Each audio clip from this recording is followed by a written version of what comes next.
Natural shade, ये natural shade एक pink है, बहुत खूबसूरत, मैं बहुत ज़्यादा यूज़ करती हूँ, इतना सा रह गया। एक ये है और एक ये वाला पिंक है, दोनों को मैं मिक्स करके फिंगर टिप के साथ ही अप्लाई करके दिखाती हूँ आपको।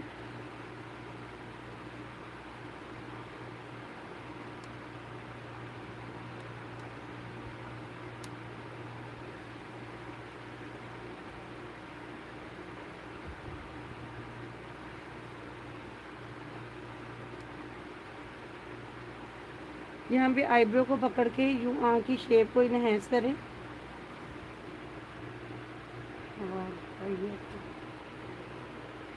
ये देखिए आँख की शेप के मुताबिक आप इसको अप्लाई करेंगे।